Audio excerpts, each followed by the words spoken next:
এখন এইদিকে তো সবার উপরে মনে জায়গা টাকা খরচ হয়ে গেছে, কারণ 1 বিঘা জমি 3 লাখ টাকা বেচতে পারতেন না, ভাত খেতে ভাত পাইতেন না। আমি বলতেছি না আমি মহারাজ, একটা উদাহরণ দিচ্ছি আর কি। এখন জমির শতক চলে 10 লাখ, 3 শতক বেচে 30 লাখ, স্বর্ণের ভরি 1 লাখ, 30 ভরি স্বর্ণ পাওয়া যায়। যে টাকা ব্যাংকে রেখে দিয়েছেন ওই টাকা দিয়ে 30 ভরি স্বর্ণ পাওয়া যায়। দেখছেন আল্লাহ রিজিক কিভাবে দেয়? আল্লাহু ইয়াবসুতুর রিজক লিমান ইয়াশা ওয়া ইয়াকদির। আল্লাহ মানুষের রিজিক সম্প্রসারিত করে অথবা সংকুচিত কমায় দেয় যার খুশি।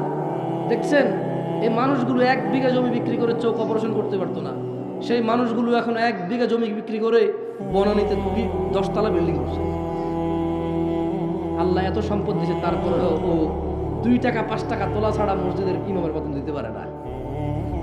এই লোকটা যার মায়ের জ্বর হয়েছিল, পাতলা পায়খানা হয়েছে, 50 মণ ধান বিক্রি করে ডাক্তার দেখাইতে পারে নাই। 2 বিঘা জমি বিক্রি করে ভালো চিকিৎসা করাইতে পারে নাই। শেষমেশ বাপ মরে যাওয়ার আগে 3 বিঘা 4 বিঘা জমি রেখে গেছিল। 1 শতক এখন রাস্তার পাশে 20 লাখ টাকা চলে।